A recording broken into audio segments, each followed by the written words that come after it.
যারা যারা সাগর পথে কানাডাতে যাবেন হচ্ছে পিচ বোটে ওঠে, তারা দ্রুত হচ্ছে কানাডার অফিসে টাকা জমা দেন, আপনাদেরকে দ্রুতই পাঠিয়ে দিবে তারা হচ্ছে কানাডাতে।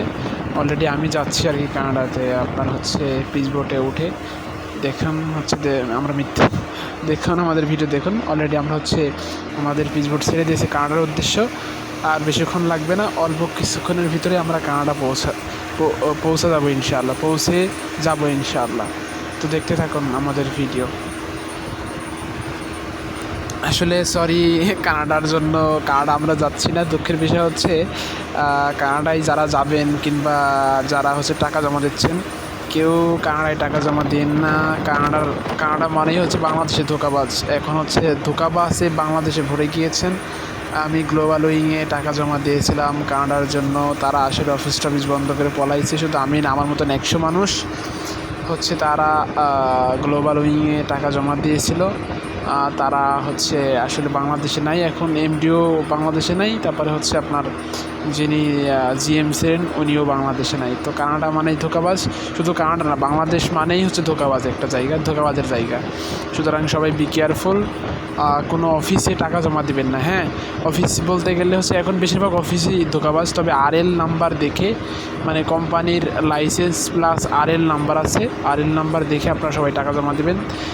তাছাড়া আরএল নাম্বার ছাড়া টাকা জমা দিলে দেখা যাচ্ছে বেশিরভাগ এই গ্লোবাল উইংয়ের মতো হয়, ধোঁকা, ওরা অফিস টফিস বন্ধ করে পলাবে। তেমন হচ্ছে আমাদের কাছ থেকে প্রায়, আমাদের গ্রুপে আছে 100 জন, এরকম আরও আছে প্রায় 20-25 কোটি টাকা নিয়ে ওরা বাংলাদেশ থেকে ওঠাও। ওরা ব্যবসা করে, প্রকৃত ব্যবসা করে। যেমন হচ্ছে কিছুদিন ইদানিং হলো আপনার কাজ শুরু করছিল কানাডার জন্য আর কি, কানাডা এবং প্লাস অস্ট্রেলিয়ার জন্য। কিন্তু ওদের কাজী গার্ডেন, আপনার বসুন্ধরা শপিং মলের পিছনে যে কাজী গার্ডেন বিল্ডিং আছে, ওর বাবার নাম কাজী। আসলে আমরা তাদের বিল্ডিং দেখেই টাকা জমা দিয়েছিলাম যে তারা তো ধোঁকাবাজি করবে না, তারা যদি চলেও যায় তাদের বিল্ডিং তো পাবো। তো বিল্ডিং থেকে তাদের একটা করে ইট খোসায় আনবো তো একেবারে, এই জন্যই টাকাটা জমা দেয়। কিন্তু আসলে তারা এরকম ধোঁকাবাজি করবে আমরা যাই নাই, সেটা তাই হয়েছে। তারা নাই, কিন্তু তাদের বিল্ডিংটা আছে। তারা হচ্ছে এখন বাহিরে কোথাও পলাতক। তো যাই হোক, দেখা যাক কী হয়। তারা আমাদের সাথে বসার জন্য ডেট দিচ্ছে, এখন দেখা যাক বসে কিনা। আর হচ্ছে বিদেশে যাওয়ার বিষয়টা হচ্ছে কেমন আমি বলি আপনাদেরকে। বাইরে যাওয়ার আগে আপনারা সবাই ভেবেচিন্তে টাকা জমা দেবেন। টাকা জমা দিবেন না, কারণ হচ্ছে এখন বর্তমানে আমি এর আগে হচ্ছে প্রবাসী যেহেতু ছিলাম, আমি পুশিংয়ে দিয়ে ভুল করছি। যেহেতু ভাবলাম যে কানাডার জন্য পুশিংয়ে দিলেই ভালো হয়। কানাডাতে যেহেতু পুশিং ছাড়া তো ডেলিগেটার নাই। হ্যাঁ, আর জব ভিসায় ডেলিগেটার মানেই 100%। আমি এর আগে হচ্ছে টয়টা বাসে গিয়েছিলাম, ওখানে ইরাকে ছিলাম 3 years। তো ওখানে ডেলিগেটার দিয়ে গেছিলাম। তো ডেলিগেটার কখনো ধোঁকাবাজ হয় না। আমি ভাবলাম যে আমি আর আগে মানুষকে নিষিদ্ধ করতাম যে আপনার ডেলিগেটার ছাড়া কোথাও যায় না, মানে ডেলিগেটার ছাড়া কোথাও আপনারা যাবেন না। ডেলিগেটার মানে 100%। আরএল নাম্বার সহ যেই ট্রেন সেন্টারগুলো প্লাস যেই কোম্পানিগুলো আপনাদেরকে পাঠাবে, ওদের আরএল নাম্বার দেখে প্লাস ডেলিগেটার মানে 100%। মানে স্যালারি যা বলবে তাই হবে। মিডল ইস্টে যারা যান, তারপরে হচ্ছে অন্য কোথাও যারা যান, হ্যাঁ, বেশিরভাগ যারা মিডল ইস্টে যান তারা আরএল নাম্বার দেখেই যাবেন। আরএল নাম্বার দেখে গেলে দেখা যাচ্ছে ডেলিগেটার দিয়ে গেলে স্যালারি যা বলে তাই হয়। আর পুশিং মানে হচ্ছে যদি পুশিংয়ে যান তাহলে দেখা যাচ্ছে যে আপনার হচ্ছে ওরা স্যালারি যদি বলে আপনাকে 2000, ওখানে যাওয়ার পরে দেখা যাচ্ছে যে আপনার 1500 অথবা 1000 রিয়াল হয়, এরকম হয়। আর আমি হচ্ছে কানাডার ট্যুরিস্ট ভিসার জন্য আবেদন করছিলাম ওদের কাছে। আসলে আমি বুঝতে পারি না ওরা ধোঁকাবাজি করবে আমার সঙ্গে। টুরিস্টের জন্য হচ্ছে, তো ভাবছিলাম ওরা তো সব অফিস থেকে কাজ করে না, ভাবছিলাম ওরা আসলে ভালো লোক। তো বুঝতে পারি নাই, সবাই দিছে, আমিও দিছিলাম। মনে করলাম যে ধোঁকা, কভারে লেখা ছিল এমনটা। আসলে দেখা যাক কী হয়। আমাদের জন্য দোয়া করবেন টাকাটা আসলে ব্যাক দেয় ওরা। তবে টাকা যদি ব্যাক না দেয়, এটা কনফার্ম যে ওদের বিল্ডিং বিক্রি করে ইনশাল্লাহ টাকা দিব, তাই কোনো সন্দেহ নাই। তো হচ্ছে কানাডাতে যারা যাবেন বি কেয়ারফুল। আপনার হচ্ছে ট্যুরিস্ট ভিসার কাজ করতে হলে কানাডা, আমেরিকা, অস্ট্রেলিয়া, মানে সেনজেনভুক্ত যে দেশগুলো আছে, আপনার যদি ট্যুরিস্ট ভিসার কাজ করাতে চান তাহলে কমপক্ষে 3 থেকে 4টা কান্ট্রি ভিজিট থাকতে হবে। সে যদি 3 থেকে 4টা কান্ট্রি ট্যুরিস্ট ভিজিট থাকে তাহলে দেখা যাচ্ছে আপনার কানাডা, আপনার হচ্ছে ইউএসএ, তারপরে ইংল্যান্ডের জন্য সুবিধা হয় ভিসা পেতে। আর যদি ভিজিট না থাকে তাহলে আসলে ভিসা ওরা মানে না পাওয়ার সম্ভাবনাই 100-র ভিতরে 90% না পাওয়ার সম্ভাবনায়। আর যদি আপনি দ্রুত কানাডা অথবা ইউএসের জন্য যাওয়ার জন্য দ্রুত ভিজিট করেন, সাপোজ আপনার হচ্ছে 2-3 দিন মানে 1 মাসের ভিতরে 8-10 আপনি ভিজিট করছেন, তাহলে আপনি ভিসা পাবেন না। কারণ হচ্ছে ওরা দেখে যে আপনাদের ব্যাকগ্রাউন্ড রিপোর্টটা দেখে আর কতদিনের ভিতরে ভিজিট করছেন আপনি সেঞ্জনভুক্ত দেশে যাওয়ার জন্য অথবা ইউএসএ যাওয়ার জন্য কি ভিজিট করছেন নাকি এইসব দেশগুলো ওরা এই জিনিসগুলো দেখে। ওরা দেখে আমার পক্ষে একটা কান্ট্রি আমার পক্ষে 3 থেকে 4 মাস পরে ভিজিট করতে হবে। সাপোজ আপনি এখন দুবাই আছেন অথবা 3 মাস পরে আপনার হচ্ছে ইন্ডিয়া গেলেন, 4 মাস পরে মালয়েশিয়া গেলেন, এরকম যদি আপনার ভিজিট থাকে কোনো কান্ট্রি মানে টুরিস্ট ভিজিট থাকে, তাহলে আপনি হচ্ছে ইউএস প্লাস সেঞ্জনভুক্ত দেশে ভিসা পাবেন, এটা আসে। যাই হোক, এখন হচ্ছে যেটা বলছিলাম, আসলে আমার জ্ঞান কম একদম এই সম্পর্কে। তো আমরা যাচ্ছি হচ্ছে বাসায় বসে থাকতে ভালো লাগে না, তাই মনে করলাম যে হচ্ছে একটু ঘুরে আসি।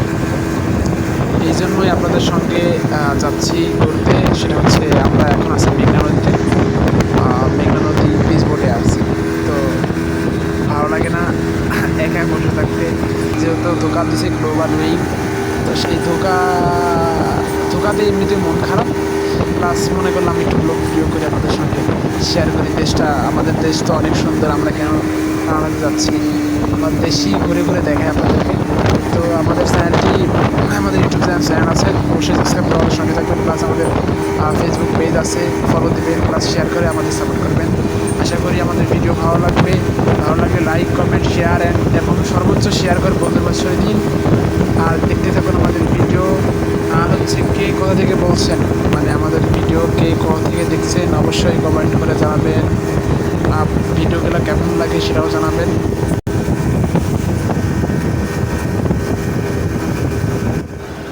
পিচ বোটে ওঠার পরে তো অনেক বাতাস, আর পুরো হচ্ছে অন্যরকম ফিলিংস লাগছিল।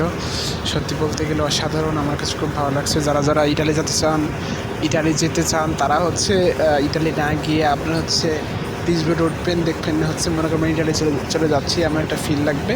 তো হচ্ছে ইটালির অবস্থা এখন আসলেও খারাপ। আমি যে নিউজ দেখলাম, নিউজের ভিতরে বলা হচ্ছিল ইটালি অবৈধ প্রবেশ, যারা অবৈধ প্রবেশ করবে, যারা করছে, ইদানিং তো একদমই অবৈধ ঢোকা নিষিদ্ধ, যারা করছে তাদেরকে হচ্ছে আলবেনিয়াতে পাঠাইয়া দেওয়া হবে, মানে আলবেনিয়াতে পাঠানো হবে তাদেরকে।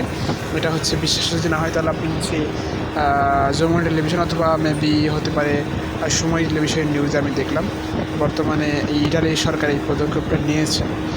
এখন যারা হচ্ছে লিবিয়াতে অলরেডি আছেন, মেবি এখন আসলে গেমটা দেওয়া সম্ভব না, যারা যেই দালালগুলো আছে, তো গেম দেওয়া সম্ভব না। তো যারা লিবিয়াতে আছেন তারা বি কেয়ারফুল, অনেক সতর্কভাবে থাকবেন। সুতরাং আপনার হচ্ছে দেখা যাচ্ছে যে এখান থেকে ফ্যামিলি চাপ দিচ্ছে, ওখান থেকে আবার ওরা চাপ দিচ্ছে।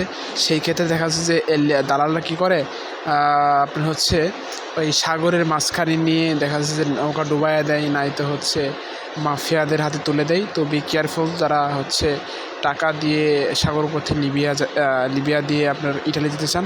তো আমরা কথা বলতে বলতে চলে এসেছি সেই আমাদের মানে কানাডাতে। হ্যাঁ, তো ভালো থাকবেন সবাই। আশা করি আমাদের ভিডিও ভালো লেগেছে। ভালো লাগলে সবাই আমাদের চ্যানেলটিকে সাবস্ক্রাইব করবেন, আমাদের ফেসবুক পেজটিকে ফলো করবেন, প্লাস আমাদেরকে সাপোর্ট করে আমাদের সঙ্গেই থাকবেন। ভিডিওটা সর্বোচ্চ শেয়ার করে বন্ধুদের মাঝে ছড়িয়ে দিবেন। আসলে এটা ইটালি যাচ্ছি না, আমরা ইটালিও না, আমি বাংলাদেশের যমুনা নদী ভ্রমণ করলাম পিচ বোটে। তো সবাই ভালো থাকবেন, আমাদের ভিডিও দেখবেন প্লিজ।